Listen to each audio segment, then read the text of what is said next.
KUGAN, CASSIUS, IFL TV, MTK Global. This is a bit of an exclusive. Who is it? Who is it? Boom! It's the Mac. Explain to me who you're wearing at the moment.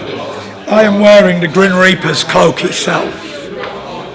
Is this the actual robe you're going to walk out in? This is the robe I'm going to walk out to. Wow. I thought I'd give you all an insight to my fans.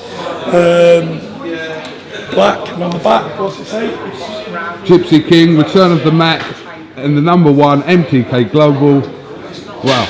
Big shout out BoxFit for supplying all this gear. We've got BoxFit here, Applied Nutrition, my long-term nutritional sponsor. My management company, MTK Global, best in the world. Gypsy King, best in the world. Impact Insurance, best insurance company in the UK.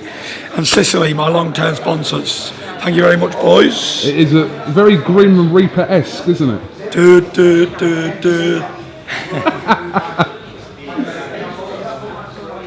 Tyson, could you sit there away from there? Right. Oh, there we go.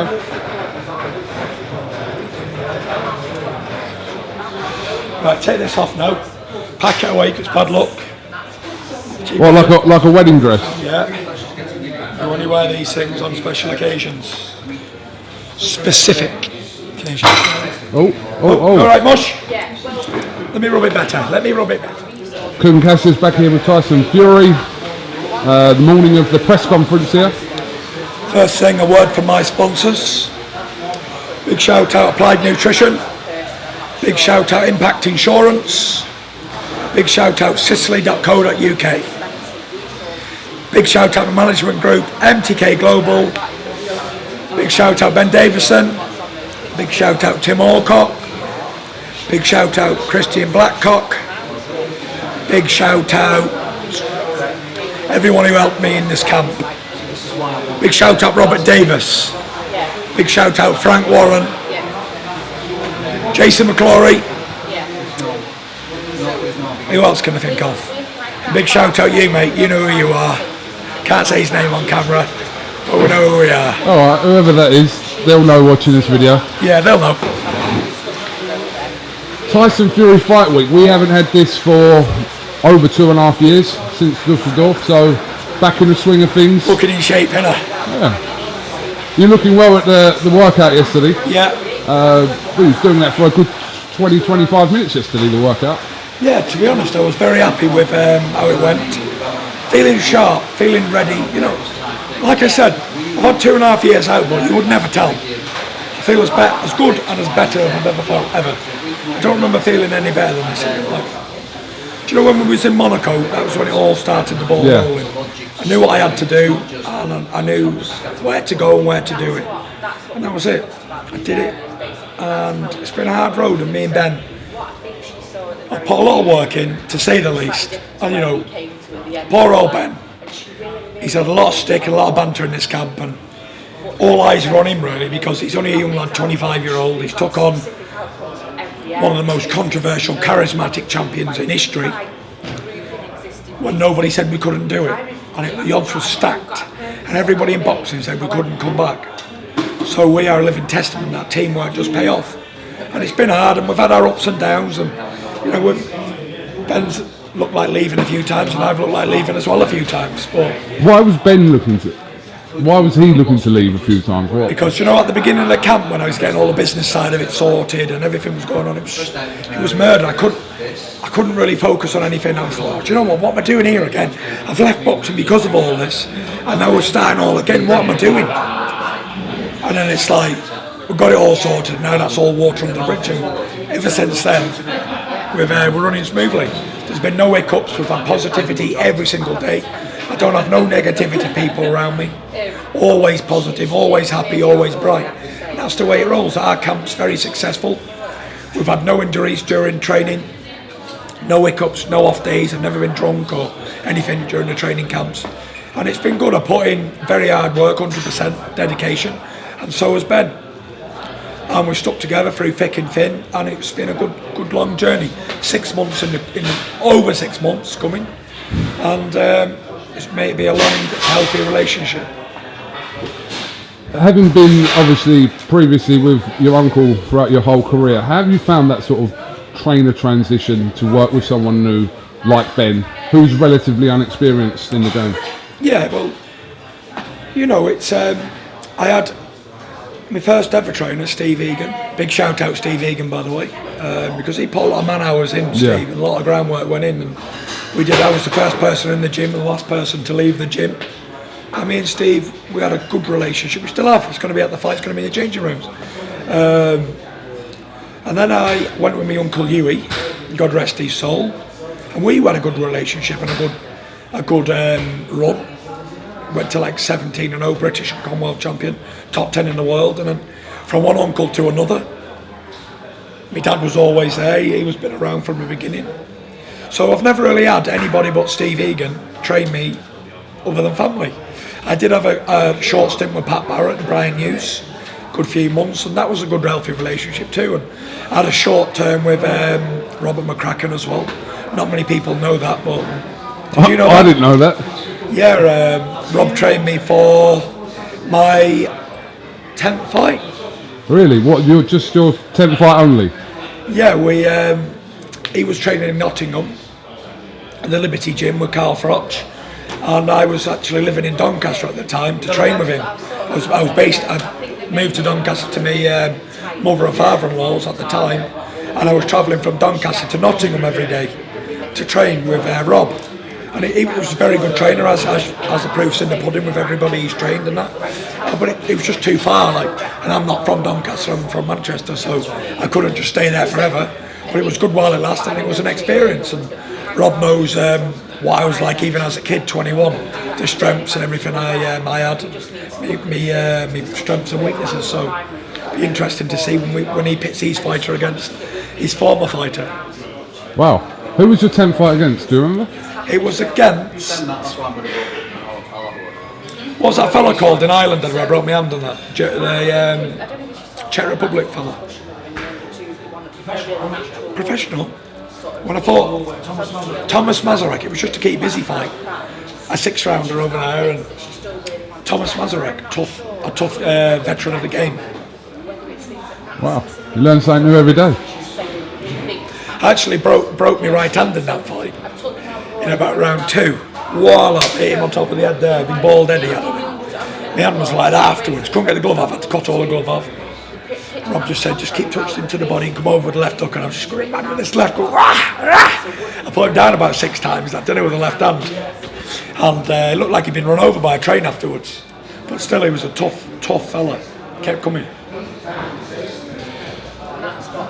Since the opponent Seferi had been announced, there's been a little bit of criticism over your first choice of opponent. The fact that Seferi had campaigned most of his career at cruiserweight, had the one fight with Manuel Char, which he lost at heavyweight. Yeah, but it was a good fight with Char. It was a 50-50 fight really with Manuel Char. And Manuel Char's now the WBA heavyweight champion of the world. The same belt that David A had, the same belt that Povetkin had, the same belt that whoever else has had it in the past. So if he can go 10 rounds with him, 12 rounds for the WBA international title, then he's no mug, this man. I saw him yesterday. I got a good view of him for the first time. He's not as big as me, but not many people are. But he's as big as the average heavyweight. He's got to weigh in about 16 stone and 6'1" or something. So if he's small, and Mike Tyson was small, and the rest of them, Joe Frazier was a midget then. So I don't know what they want. Like he's had 21 knockouts, 23 wins against 1 loss. I think it's a hell of an opponent to come back against. And he's knocked out everybody he's fought basically. So I don't know what they want. I don't know what people are expecting. I think this is a dangerous fight for me, to be honest. If he was 6'6" and had that record, it'd be a lot easier for me. But with him being shorter and he's quick on his feet, he'd be quicker than me. So it's going to be a tough fight, I reckon. Did you say anything to him yesterday? No, just welcomed him to Manchester and wished him good luck in the fight, basically. What an opportunity for him to put himself on the map as well Saturday. Listen, if he can beat me, good luck to him. He'll become the lineal heavyweight champion of the world. Worse things have happened at sea, as we well know. So this is not a foregone conclusion. Listen, Seth has got as good a chance as anybody else in the world. Whoever he's knocked out 21 men, all got chins. So I might be 22. Who knows? We saw Vitaly and Wladimir talk about you the other day, labelling you the king of trash talking and sort of talking about Joshua's win against your win, etc., etc. And then you come back with your own response. Did that aggravate you? That? Not at all. You know, Vitaly was a good champion, strong, game, and he'd have a fight, and he's done well in his post-career. The other fella, I'm not even going to mention his name anymore, because the fact that he can be so bitter towards somebody who basically schooled him, he was what he was. I don't want to talk about him. His past he's done, and he's retired bum in the shower. He's another bare bum in the shower now. Good luck in his retirement, and I wish him success. But the fact that he could never ever beat me in a million years is irrelevant, because he's not relevant anymore. He's past it, finished, old man. It doesn't bother you that he doesn't give you the credit for your win, but will give Joshua the credit for his win? No, it doesn't bother me, because I can tell it upsets him. He can't even say my name because it brings him nightmares. Listen, he's a sore loser, and that's what it is. He got beat by me in emphatic style. He never won a round, and that's it. He's been knocked out before plenty of times, but he ain't never lost a fight like he lost to me. Played with hands behind my back, right in firing range. He couldn't even get one right hand off. That man's a bum. Don't put him in the Hall of Fame. He's a bum. How long before you're in the Hall of Fame? It's not really important to me, to be honest. As long as I go down in history as one of the best trash talkers there's ever been, yeah, that's good enough for me. People remember my name for being a motherfucking trash talker, and that's what I want them to do. You serious? 100%. Tyson Fury was the best talker in boxing. Why do you want to be known as just that? Put me down as that. Why do you want to be known as just that? Because that's the best title you can ever have. I'm a good trash talker. I love talking. Emmanuel Stewart said, God rest his soul, he said Tyson Fury is the top 3 talkers in history of boxing. Along with Muhammad Ali, Oscar De La Hoya and myself and Prince Nassim Ahmed. Nobody else comes close. That's not bad, a few bad names to be put down with, is it? Not at all. So there we go. No matter what people want to say about me, KUGAN, yeah? No matter what they want to say, or he's this, he's that, he's this, he's that. They can't take away what I've done. I've achieved the utmost in heavyweight boxing. Upset everybody. Controversial figure, which I aim to be. Colourful, which I aim to be. Outspoken. Everything. I said after that fight I wanted to be the most controversial champion since Muhammad Ali. And damn it, I was. I went places where nobody dare even go. And that's what it was. I was the most controversial heavyweight champion since Muhammad Ali, without a doubt. And Mike Tyson, because he done a few controversial things. Just a few. Just a few, but since Mike Tyson, say, I was the most controversial character in boxing since Mike Tyson. I don't think many could disagree with that. Tyson like Tyson, eh? You're named after him. Named after him and controversial like him. You But also a great fighter like him too. recently met Roy Jones? Yes, I did. First time? Legend of the game. Legend. No, I met him in Monaco, didn't I, before Oh, of that? course you did, yeah. At the Monte Carlo night. Yeah. What was you two talking about recently then? We were talking about the sweet science of boxing. I know everybody just wants to lift weights today and be strong and aggressive. And nobody teaches boxing anymore.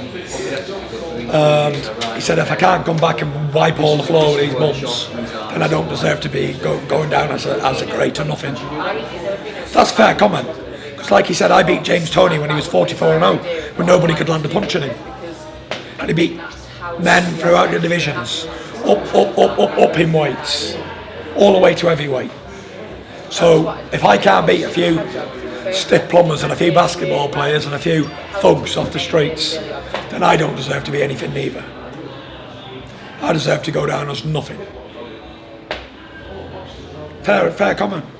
If I can't beat them, then I don't deserve to beat them. Take all my titles and things I've ever won off me in the past. because I don't deserve them.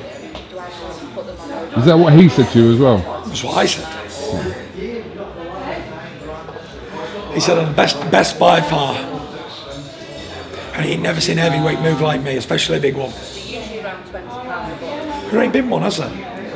You seen that speed work yesterday on that pads? That's as quick as middleweights and light heavyweights.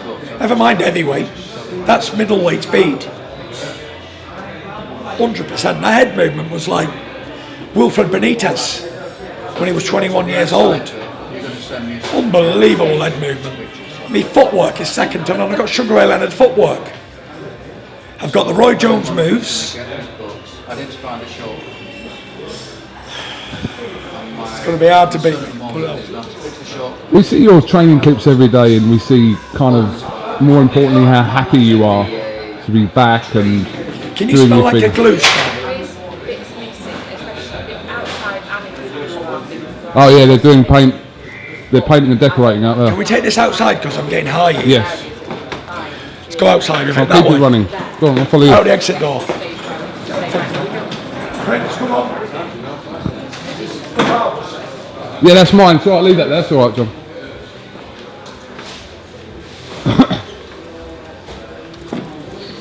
Come on. TV trips this way. It's still rolling. Still rolling. Come on out with you. You know what? I'm starting to feel off my trolley in there. Which is pretty much the norm, to be fair.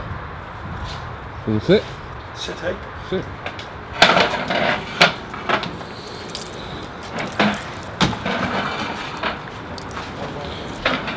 So, as I was saying,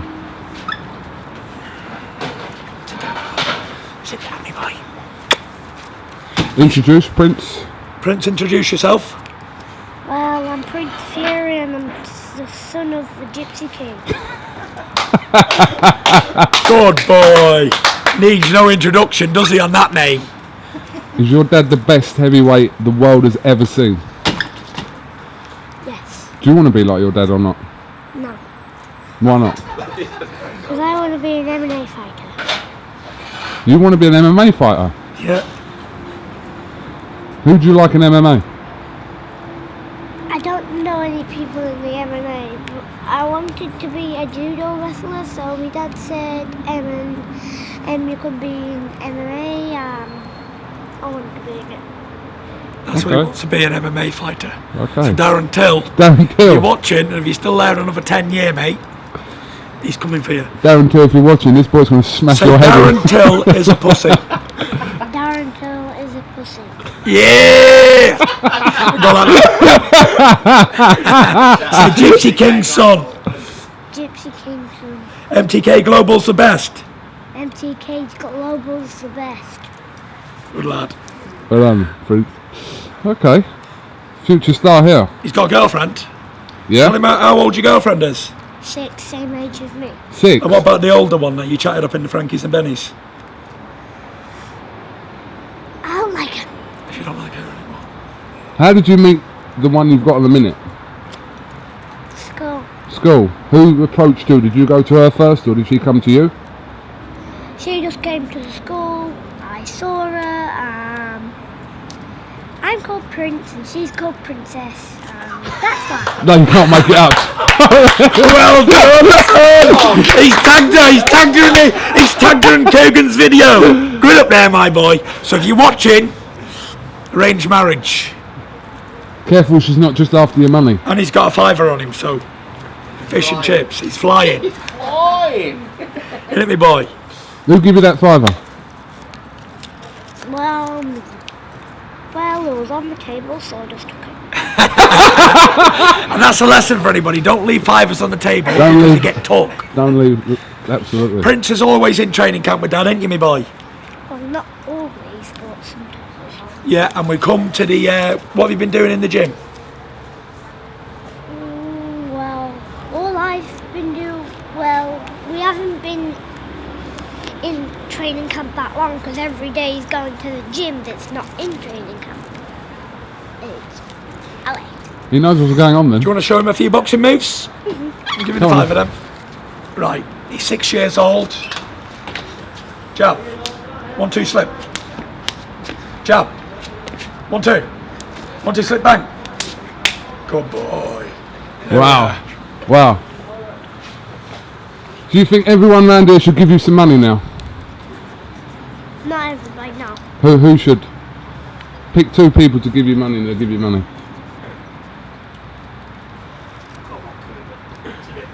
Well. Yeah, he's got a fiver, haven't you, Prince? Just ask him, how much do you think?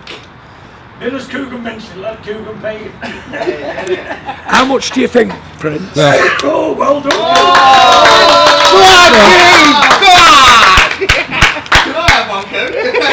What do you say? Thanks. What's his name? Thanks. What? KUGAN. Just before you go. Give him a hug now for that £20. That's alright, that's alright. Just before you go, just tell us what your dad is going to do to Seferi this week, before you go. Knock his teeth out. Go on then, go and sit over there then. Go and sit with Grandad.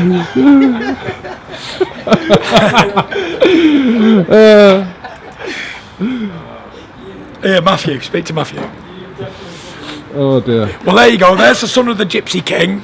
He doesn't want to be a boxer like his dad. He wants to smash Darren Till's face in now. He wants to be an MMA fighter. And, well, Matthew called. yeah, that's fine. Give it Ben Heels, call him back. I can't say any further than that, really. If that's his dream, like my dream was boxing. I wanted to be the heavyweight champion of the world. If he wants to be a judo master or an MMA fighter, then I'll support him. Are you happy for your kids to get into combat sport? Yeah, 100%. It teaches discipline. It teaches manners, respect, and honour. What about if your daughter's wanting to do it? No problem. Really? Teaches them the same thing. All kids, women, children, men, women, we're all the same. We all need discipline and respect and honour teachings. And I think the best way to do it is through combat sport. You get 10 kids who's been involved in any combat sports, and you get 10 random kids off the street, and you'll see which one's got more manners about them. Because the ones who's loud and brash and cheeky have never been punched before. And when you get punched in the face, it brings you down to reality, don't it? Of course it does. So when you're in the gym and you're a little cocky kid and some little kid goes chop chop right hand left uppercut and your face is all busted open, your mouth bleeding, and you think, you know what, I can't be cheeky anymore because that'll happen to me again. And then you learn it. And then you think, if someone beats cheeky to me, wallop. It's like if you have a car crash, you tend to drive the car a lot safer. Listen, I think, yeah, I had a coal fire in one of my places and Paris was always going, watch the kids on the fire. I said, no, let them go near the fire. Let them burn themselves once and they won't go near it again. Same thing with the iron. Kid goes near an iron and he touches it, ooh! And then the baby goes, hot, ooh. My tuttie's 20 months old, yeah? And I think he's touched the iron before. He can't even talk, but he goes to the iron and he goes, ooh, hot, ooh. So you won't go near it again? So he won't go near it again. And sometimes we have to learn through experience, don't we? And that's exactly what I've done. Learn through experience. Can't buy it.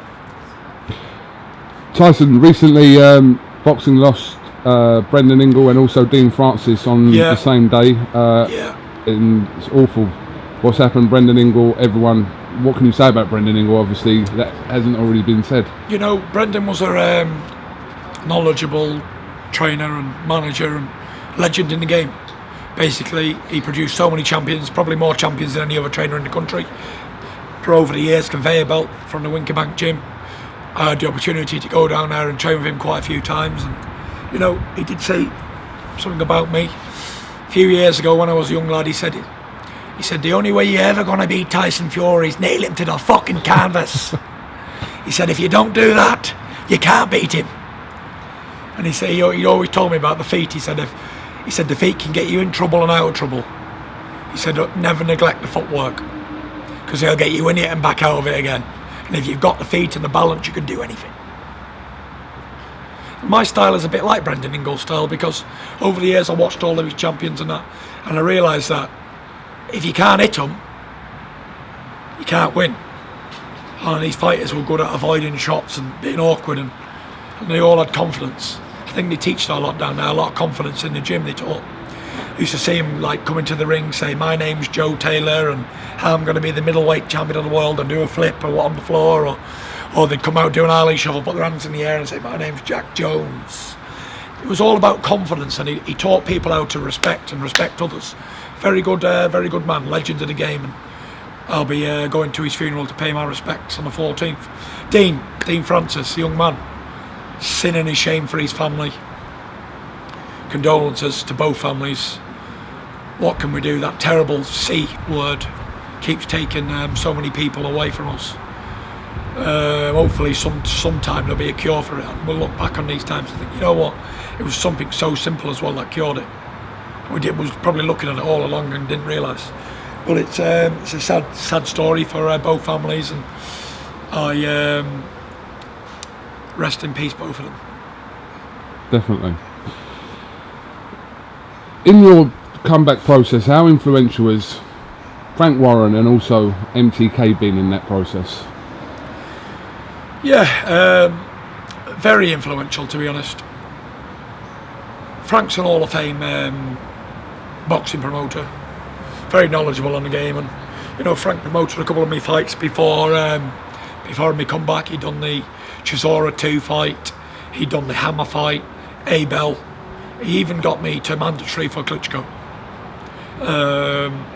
So I'm happy that Frank pulled up and we ended up going and doing a deal with BT and everything. And MTK Global, they've been a blessing for me, to be fair. They've really have helped me out. They've welcomed me with open arms when I was a big fat man, 27 stone. They looked past all that and they saw the champion I was. They didn't just see someone who ballooned in weight.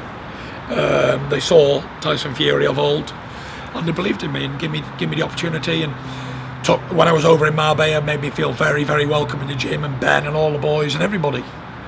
And they're always helping me out and giving me good advice and all that. So very good, very influential people. And I'm happy to be a part of it.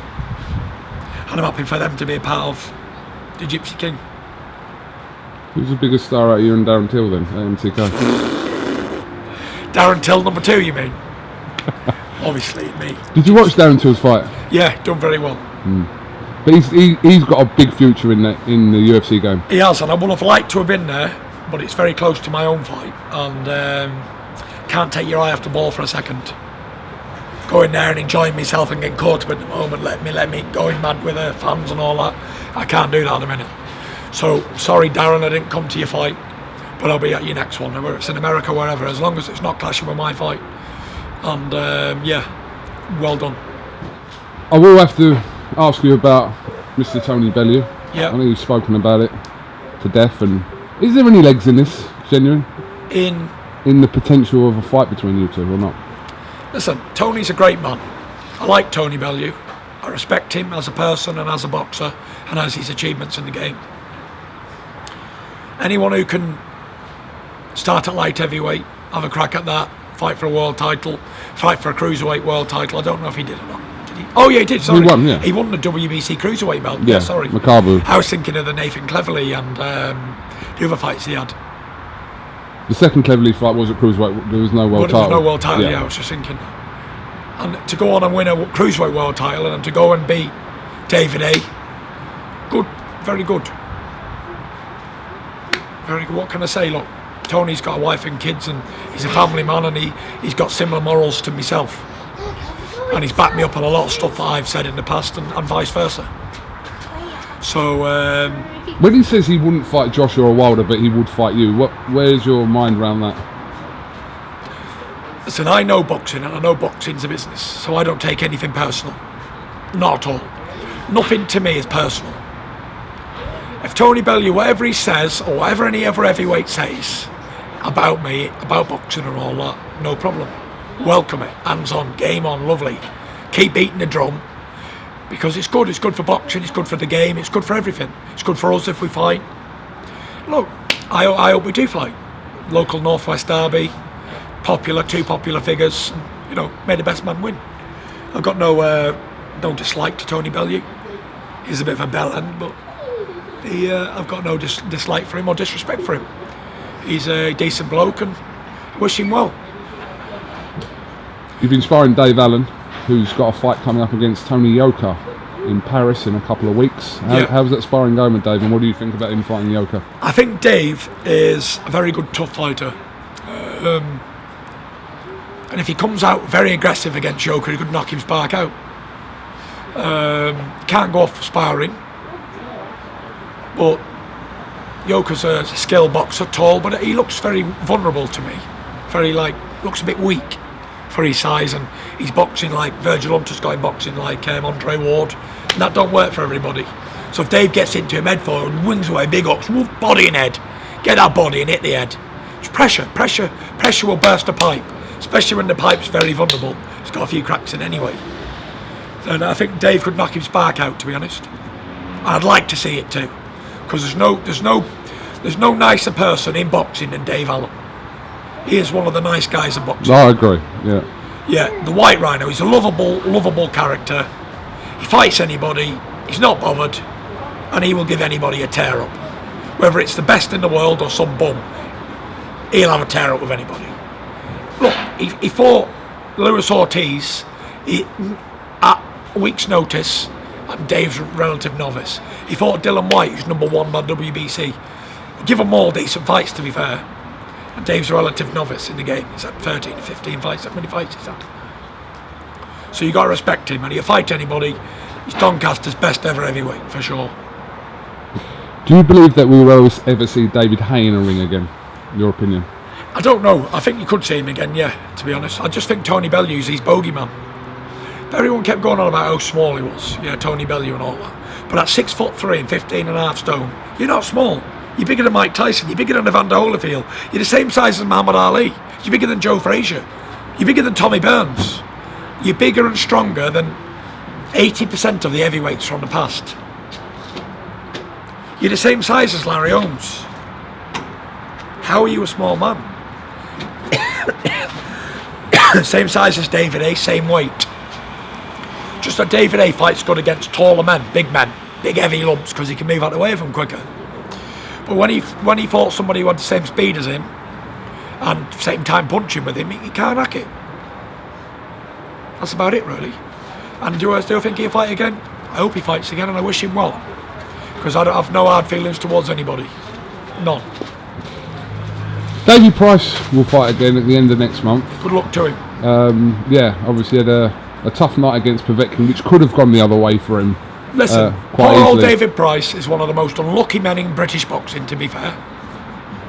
And, my heart goes out to him, because if anyone's put a lot of dedication and sacrifice into boxing, it's been Big David Price. Don't forget, he's been boxing since being 11-year-old, and now he's 33 or 4-year-old. Boxing all his life. And he had all the support of everybody, the country was behind him, everything. And it just went wrong for him. Wrong fights, wrong time. And it was what it was. He was unlucky. All of the fights he's lost, he could have won. The Tony Thompson fights, he had him down, had him gone nearly. One punch away from victory. Povetkin, he had him wobble with a left hook. One punch away, the bell saved Povetkin.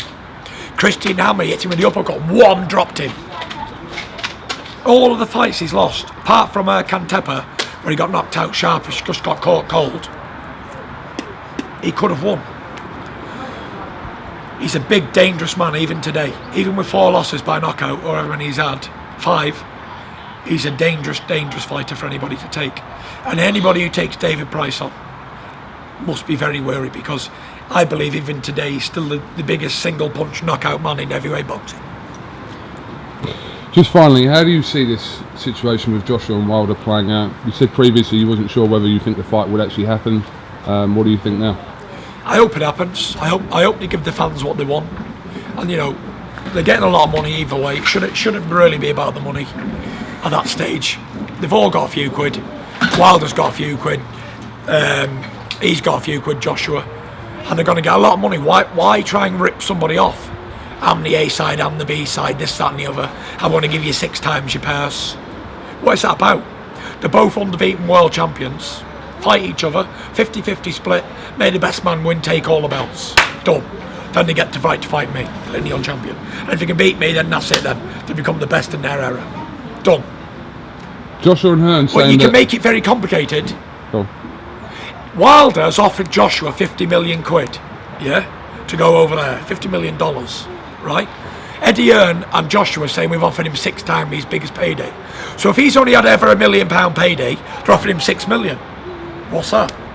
He ain't going to tell you that, is he? I think it's about, the original offer was 13, that's now been upped. The second offer that went in maybe 2 or 3 weeks ago has been increased. To how much? I don't know. Roughly. I genuinely don't know, I just know that based on his last purse, when Eddie Hearn was talking about What's five the last times. purse got to do with anything, though? I'm getting more for fighting Seferi than I did to fight Klitschko. What does the last purse really mean? Well, don't we advance as fighters every fight we have? Wilder deserves an equal right in that fight. And if he doesn't get an equal right, he shouldn't fight. Because if he doesn't, he's being used as a doss and a workman. Man's 14-0, 39 knockouts, WBC heavyweight champion of the world, the fighting pride of America. Why should he take $13 million when he's offered him $50 million? I know the offer's correct because the offer's come from Tom Loeffler, who's a very respected lawyer. And my lawyer knows him and he said the offer's genuine. So if they're not going to take 50 million for a fight, how much did he want? People out there who ain't got bread to eat, never mind £50 million. What about Joshua and Hearn saying that they'll only fight in the UK with this fight? Or? I don't know. All the big fights take place in America. We all know that. Wembley Stadium was fantastic, yeah? 90,000 people. And he might do 1 million buys on pay-per-view too. But when you're in fighting in Las Vegas and they put a site fee down of $20 million, that just cuts the ticket sales and right down, doesn't it? You don't need to sell 90,000 tickets. You can sell 3,000 tickets and have a 20 million site fee. There you go, done. Don't need to sell any tickets. And what you're going to do 1 million buys in UK or do 6 million buys in America? You know, this country has 65 million people in it. How many does America have in it? 365 million. All the big fights. If you want to be a big time boxer, every great fight from this country has ever had to go to America and win America and beat the Americans. It's always been a British-American showdown, hasn't it? Even from the days of John L. Sullivan and all the top fighters, bare knuckle days, they all Brits fought Americans to be the best in America. Even singers, they want to go over to America and conquer America. Everybody. If you can conquer America and crack it, you're in. The Spice Girls, they were big in England, weren't they? Sell out, but he had to go and break America. Everybody has to go and break America. If you want to be a successful, of course. I boxed at Madison Square Garden in 2013, live on NBC, live on Channel 5. One of the most watched fights in history on terrestrial television by both sides of the pond. Listen, if I'm going to be a great, I've got to go to America and smash them. That's it. All of them. Wilder, Brazil, Miller, whoever did. Look, Lennox Lewis, the great Lennox Lewis, I'm sure he could sell out anywhere in England. Look, when he fought Bruno, Cardiff Arms Park, full. But where did he go? He had to go and crack America. Even Akinwande based himself in Nashville, Tennessee, and chanted USA when he fought Lewis, because he knew he had to crack America. Done. Every great fighter from this country, Rick Yan, the great Rick Yan, could sell out this arena at Etihad Stadium every single time he fought there. But he didn't stay at welterweight, light welter. He moved up to fight the two best pound for pound fighters in the world. And where were they held? There wasn't held in London, Wembley, or Manchester Arena, or Manchester City. It was held in the United States of America, Las Vegas, Nevada, USA. That's where you got to go if you want to be big time. Talking of America, did you get a response from Trump? Not that I've heard, but I've been very busy in training. Look, Mr. President Trump is very welcome at my fight, anytime, any place, anywhere. I voted for him. I was backing him all the way. I said he'd win it. Had many bets with him. Everybody took him on. I said Donald Trump will win the presidency election. And guess what? He'll win it another term again as well. And good luck to him. Fair play. Fair play. God bless I back America. him. Donald Trump all the way. Get up there. God bless America. All right, Tyson, thank you very much for talking to iField TV. Have you got anything else you want to add before? Yes, I also back President Putin. He's a good man too. Get up there. Up the Russians. Real man of the game. Real man of the game. Which other president you ever see riding a horse bareback with a big samurai sword down his trousers and fishing with no shirt on? He's a man's man. Get up there, President Putin. Up the Putin. Anything else you want to add? Big shout out MTK Global. Best management team in the world. Get up there. All right, we've got the press conference today, and then 3 days away, he's back. Mark Morrison going to be there? Hopefully. Hopefully. It's going to be an exciting night. Trust me. Manchester is buzzing. I went out around the city yesterday. The city's buzzing. I've got everyone behind me. Come on, screaming. The posters are up everywhere. The television's going mad. Every second of the Champions League final I was on in the breaks. BT Sport are really pushing it. This is going to be big. Something big is about to happen. Watch this space. Big shout out BT Sport. No worries, and thanks to the Nando's yesterday that you paid for 52 people. No problem. A big shout out IFL TV too for supporting me from the beginning. Coming here now as well. Supporting me from the beginning. All the interviews, always been good, and fair play. You've done well. Appreciate it. Big shout out Huey, Young King Fury. Big shout out Shane, Big Shane Fury. Big shout out Adam Harris, and big shout out Chad, the Irish sensation. Where is Chad? Do people know who Chad is? Chad, get in there. This is my buddy Chad. Bad Chad. Bad Chad. He knows what Chad means here, doesn't he? Yeah, all the way from Montreal, Canada. Oh, my hair's all messed up. What we gonna do on Saturday night, Chad? Tear it up. Yeah? My man here is gonna mash up the other man, and that's it. It's game over. Adam! He's taking over the game again. Come back, Adam. Don't be trying to sneak away. This is Adam Harris. He's been with me from the beginning, haven't you, Adam? That's for a fact. It was great ride, and I'm looking for more. I I need more now. He welcomed me to Canada when I was a young novice. He always treated me very, very respectful, looked after me. He had limousines and hookers picking us up from the airport. It's the only way to roll. It's the only way we roll. He took us out to parties, everything. He looked after us like egg and a cake when we was in Canada.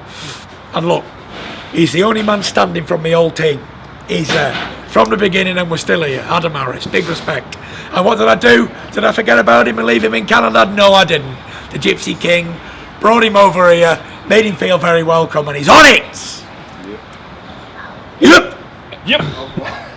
Anyone else you want to shout out, or are you done? Tim, get big Tim Dog in here. Tim, come on, Tim. Go to him. This is Tim, Timmy Orcock. You know why they call him Orcock? We don't need to say any more. he's a good bloke. He's been in the team member. He's done everything asked of him in the training camp. He's worked tirelessly doing everything.